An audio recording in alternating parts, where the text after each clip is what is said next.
Bom, agora, se a gente quer recuperar a balança comercial de manufaturados, uma variável importante, com certeza, é a taxa de câmbio, né? Óbvio que eu ia chegar nesse ponto, né? Por quê? Né?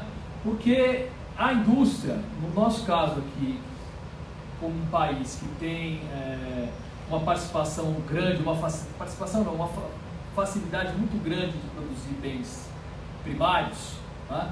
A gente tem vantagens comparativas na produção de bens agrícolas, de extração de minério, da pesca, do petróleo e tudo mais. Então o que acontece? Nesses setores a margem de lucro é alta por causa dessas vantagens comparativas. Comparativamente à indústria, a margem de lucro é muito mais alta. Então o que acontece? A margem de lucro da indústria sendo mais estreita, ela é muito mais afetada por desequilíbrios macroeconômicos do que os setores primários. Os setores primários, se tiver um desequilíbrio macroeconômico, taxa de câmbio valorizada, juros altos, tal, ele aguenta. Lógico que ele também perde em termos de margem de lucro, mas ele aguenta. A indústria aguenta muito menos, tá? Porque a margem dela naturalmente, aqui no caso do brasileiro, já é mais estreita. Então a taxa de câmbio afeta fortemente os manufaturados, tá? Qual seria a taxa de câmbio, então, que seria uma taxa de câmbio que não afetasse negativamente os manufaturados? É o que a gente desenvolveu um conceito que a gente chama de taxa de câmbio de equilíbrio industrial. Seria uma taxa de câmbio que equilibre os custos unitários do trabalho na indústria no Brasil com os custos unitários do trabalho no principal parceiro comercial. O custo unitário do trabalho é uma medida como se fosse o custo do trabalho por unidade produzida, certo? A gente calcula isso ao salário médio dividido pela produtividade. Lógico que tem outros custos envolvidos no processo produtivo, isso é óbvio, mas quando a gente pensa do ponto de vista macroeconômico, do agregado, o trabalho vai ser um custo relevante, por quê? Porque tudo que você usa no processo produtivo vai ter trabalho. Eu posso dizer que na produção desse copo aqui, né, eu só tenho no produto final, né, que é esse copo d'água, vai dizer, mas a produção do fator trabalho aqui é 10% do custo total. Não é 10%, porque é 10% do trabalho, mas todo o insumo que foi feito para produzir esse copo de água também tem trabalho nele, certo? Também tem salário embutido. Então, quando a gente pensa do ponto de vista agregado, o salário é um custo muito importante dentro da economia, na estrutura de custos, como eu estou falando, quando pensa no agregado. Então, o que acontece? Eu não consigo comparar todos os custos das economias, mas eu consigo comparar um custo que é relevante, que é o custo do trabalho. Então, eu uso isso como parâmetro. E a taxa de câmbio, na verdade, ela tem que compensar esse diferencial de custo unitário do trabalho entre os diversos parceiros, né? Então, se numa economia aberta a taxa de câmbio não compensar esse diferencial de custo unitário do trabalho, o que vai acontecer? O país não vai ser competitivo no exterior, né? O mercado externo não vai ser lucrativo para o exportador e o mercado interno vai ser atendido pelas importações, porque não é só perda de competitividade lá fora, você perde competitividade dentro, porque o teu produto passa a ser pouco competitivo com o importado aqui no mercado interno. Por isso a gente costuma dizer que a taxa de câmbio ela gera um acesso à demanda. O acesso porque se você não tem a taxa de câmbio no lugar, você não consegue competir nem aqui nem lá fora, certo? Por mais que você seja eficiente. Por isso que eu estou dizendo aqui, não se trata de premiar a ineficiência, mas de possibilitar as empresas eficientes serem lucrativas. Não adianta eu ser eficiente da porta para dentro da fábrica, se da porta para fora tudo me prejudica. Né? O câmbio, a estrutura tributária, a logística, seja lá o que for. Tá?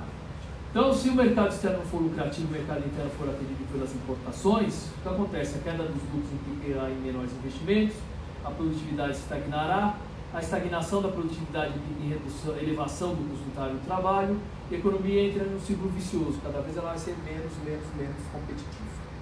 Tá? Então a gente não pode brincar com a taxa de câmbio ou deixar, quer dizer, nem brincar, usar ela como instrumento meramente de controle inflacionário, e deixar ela se apreciar como a gente deixou aqui por 10 anos consecutivos, desde 2005 até 2014, 2015. Né? Aqui, por exemplo, se eu comparo, mostro para vocês aqui, o que aconteceu 10% menor que em 2005, e hoje ela seria igual a 110, quer dizer, ela teria que ser 10% maior do que ela era lá em 2005, dado que o nosso custo unitário do trabalho entre 2005 e 2019 cresceu 10% a mais do que o dos nossos principais parceiros comerciais. A ideia é essa. Tá? Quando a gente olha a taxa de câmbio observada, o que você vê é aquela cinza, que ela é muito mais volátil, primeira coisa. Então, imagina para quem produz, para quem compra capim e vende, você tem uma volatilidade absurda num preço que é importante para você, que influi na tua receita, na tua despesa, e ele fica para cima e para baixo o tempo inteiro. Não tem quem aguente isso, primeira coisa. Segundo, que ela parte lá de um patamar alto, e daqui, ó, desse patamar aqui, 2003, quando teve a desvalorização grande aqui, ela vai começar a apreciar, se torna valorizada aqui a partir de 2000, dessa base aqui de 2005, e continua se apreciando até 2011, né? Melhora um pouco aqui, certo? Mas ela só passa de novo a taxa de câmbio necessária rapidamente aqui em 2015, que foi outra depreciação que teve, e volta a se valorizar de novo. Hoje elas estão muito próximas, mas depois de todo esse período aqui, em que a taxa de câmbio necessária sempre foi maior que a observada. O que significa? Se a necessária é maior que a observada, significa que a observada está aquém daquele nível que ela deveria estar, né? Esse gráfico agora aqui vai mostrar o que a gente chama de defasagem entre as duas taxas. Aquilo lá é um percentual, tá? Que é a diferença entre as duas. Quando o percentual é maior que zero, significa que a defasagem é positiva, nós estamos sendo competitivos, até mais do que a gente precisava, né, em termos de taxa de câmbio. Quando a diferença é menor do que zero, significa que a nossa taxa de câmbio está apreciada, está valorizada, está atrapalhando a nossa vida. Né? A gente vê que para todo o período aqui, ó, de 2005 para frente, a taxa de câmbio permaneceu apreciada. Chegou aqui, ó, a 30% de apreciação, essa defasagem, né? Melhorou aqui depois de 2012. Esse aqui foi aquele salto que a Dilma deu no câmbio, que não adiantou nada, que a gente estava em 30% de defasagem, passou para 20%, por isso que não fez efeito nenhum aquela desvalorização naquele período, certo? Aqui a gente deu um salto em 2015, passou um pouquinho aqui a defasagem, voltou de novo, agora a gente está chegando aqui, né? Está equilibrando de novo. Aí tem uns amigos nossos espertos que já escrevem por aí e falam assim: ah, mas como que a indústria não está melhorando? Tá certo? O câmbio está no lugar, agora não está acontecendo nada com a indústria. Olha que a gente se heterodoxo está falando isso, tá? Mas como é que não aconteceu nada? Faz tanto tempo, olha aqui, quer dizer, você quer compensar 10 anos de defasagem, certo? 2005 até aqui, mais de 10 anos, tá certo? 2018, 13 anos, um soprozinho aqui de equilíbrio. Óbvio que isso não vai mudar de uma hora para outra, tá certo? Mesmo porque, né, esse período todo foi muito deletério, muito prejudicial para a indústria, né, pelo que eu vou mostrar agora aqui para vocês, né? Já. Quer dizer, então aqui eu tenho a relação, a taxa, essa defasagem entre a taxa de câmbio, que é a curva azul, e o saldo comercial de manufaturados. De novo, logicamente tem diferença, tem defasagem nisso, mas você vê que as duas curvas estão andando mais ou menos juntas, certo? Então, piorou a taxa de câmbio, piorou o déficit de manufaturados. Já mostrei para vocês que o déficit de manufaturados tem uma relação com a perda de participação da indústria, então tudo isso ajudou a gente a ir para essa situação que a gente tem hoje. Agora, o que acontece, né? Os empresários, que também eles não são bestas nem nada, eles foram se adaptando a essa situação. Bom, se o câmbio é apreciado, o que eu vou fazer? Eu vou tentar me apropriar dessa situação ou usar ela no melhor sentido possível para mim. Mas se o câmbio está barato, o que eu vou fazer? Eu vou tentar reduzir. Eu não estou conseguindo exportar muito porque, né, a minha receita em dólar está aumentando. A minha receita em reais cai quando eu exporto, porque o câmbio está mais apreciado. O que eu vou fazer? Eu vou tentar reduzir o meu custo em reais. Certo? Então, como é que eu reduzo o meu custo em reais? Eu vou importar insumos, porque vai ser mais barato. Certo? Se o dólar está apreciado, o preço em dólar do insumo está dado, mas em reais esse insumo vai ser mais barato. Então, o que eu vou fazer? Vou mudar minha estrutura produtiva e vou começar a substituir insumo nacional por importado. Aí é o tiro, certo? De pular, o tiro principal, digamos, que você dá, certo? Não tiro da culatra, você não sai pela culatra, pelo contrário, é o tiro mortífero, fatal, certo? Na indústria, porque aí você desmonta a estrutura, o teu tecido produtivo. Então aqui a gente tem esse gráfico, quem elaborou esse gráfico aqui é para um paper que a gente fez junto, Guilherme Magacho, né? É coautor do Paulo também, em outros artigos, tal, ele está sempre também trabalhando junto com a gente. Né? A gente mostra aqui nesse gráfico o seguinte: aqui desse lado eu tenho a participação dos insumos importados na produção, nesse eixo. Naquele eixo eu tenho as exportações como participação da produção. O que você espera do ponto de vista do desenvolvimento econômico, certo?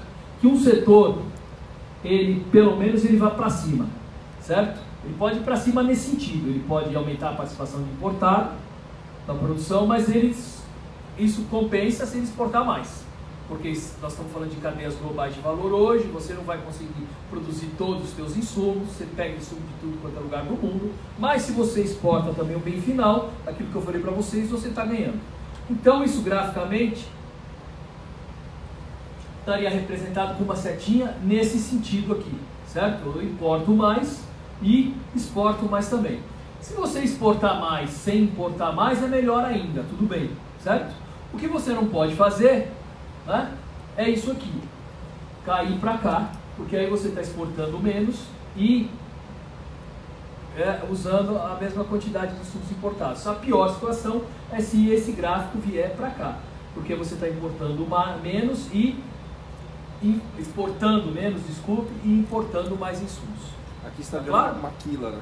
Hã? Está vendo uma maquila. Você vira maquila. Maquila e ainda não exporta, né? Porque você é só para o mercado interno. Tá? Bom, aqui a gente tem os setores que a gente pode chamar de baixa e média tecnologia. É um pouco aquela divisão que o Paulo estava fazendo para vocês na apresentação. Tá? O que a gente vê? Tem vários setores aqui, ó, que são os de baixa e média tecnologia. Alguns deles, ó, aumentaram um pouquinho a importação. O que mais se deu bem aqui nessa brincadeira foram os produtos de papel e os alimentos e bebidas, certo? Porque ó, tem vários setores aqui, alguns setores que caminharam para baixo, como madeira e cortiça, mas muitos deles andaram de lado. Não perderam em termos de exportação, mas aumentaram a participação de insumos importados, certo? Quando você vai para a direita, você está aumentando a participação de insumos importados. Praticamente todos eles aumentaram a participação de insumos importados e poucos aumentaram a participação de exportação na produção, certo? Alguns foram para cima, como eu falei para vocês, notadamente esses dois aqui, produtos de papel, alimentos e bebidas. Eles saíram, essa primeira bolinha era a relação entre exportação e insumo importado em 2000, a bolinha para onde eles foram é a relação entre exportação e insumo importado em 2014, certo? Então o que aconteceu com esse setor entre um período e outro, se ele foi exportar mais, se ele foi aumentar mais insumos, está claro isso para vocês, certo? Então aí quando a gente olha as indústrias de baixa e média tecnologia, elas, mal bem, esse aqui foi pior, esse foi pior, foi uma situação ruim, mas não tanto. Por que não tanto? Porque para as empresas aí sim de média e alta tecnologia, aí é que a situação piorou. Você pega, por exemplo, aqui os eletrônicos e computadores, certo? Olha onde eles estavam aqui. Eles até diminuíram um pouco, é o mais alto, a participação de insumos importados mais alta, até diminuíram um pouco, mas eles diminuíram fortemente mesmo, foi a participação das exportações, certo? Olha aqui, outros equipamentos de transporte, aumentou fortemente, aqui estão os aviões e tal, tudo mais, né? Aumentou parte, barcos, esse tipo de coisa, a caminhão, ônibus, né? Tá tudo um saco de gatos aqui, né? Então aqui você tem uma perda também de participação das exportações. Todo mundo praticamente perdeu participação nas exportações e ganhou nas importações. O único que foi um pouco melhorzinho aqui, ó, tá certo? Esse aqui são os equipamentos elétricos, né? Os fármacos aumentaram um pouco, tudo bem, mas você vê que o resto, todo mundo veio para a direita. Quando você vem para o lado da direita, certo? O melhor é que você vá para o lado da esquerda, seria a setinha indo naquela direção, certo? Quando você veio para a direita e ainda para baixo, é porque você está importando mais e está exportando menos, certo? Então essa aí é a desgraça representada, que o Paulo representou de outra forma. A gente está fazendo isso comparando importação com insumo com exportação. E vocês veem que o câmbio tem um peso importante nisso. O que acontece? Essa é a armadilha que a gente está enfiado hoje, já vou acabar já, tá? Porque a gente tem vários setores que hoje importam muito insumos, né, e exportam muito pouco. A hora que você coloca o câmbio num patamar mais competitivo, como eu mostrei para vocês, que hoje já está, né? Se eu voltar aqui, eu falei para vocês que a defasagem hoje, aqui é o zero, é praticamente nula, você voltou para o nível de câmbio competitivo. Tem gente que não está gostando disso, dentro do setor produtivo. Por quê? Porque os caras viraram importadores de insumo. A hora que você desvaloriza a moeda, você está aumentando o custo de produção deles, né? Então eles preferem a abertura comercial, como eles estão fazendo, só pelo lado das importações, Tá? Eles não fazem questão de um câmbio competitivo porque eles viraram já importadores. Do ponto de vista individual, eu entendo essa estratégia. Do ponto de vista macroeconômico, essa é uma grande armadilha. E aí eu tiro no pé. Por quê? Porque se todo mundo vira importador, não tem demanda por produtos industriais, certo? Você não vai ter, não exporta, o país não vai ter recursos para pagar essas importações, vai diminuir a renda, o país vai quebrar, continuar se quebrando, se estourando nas suas contas externas, e a indústria vai cada vez mais perder participação no PIB dos setores sofisticados.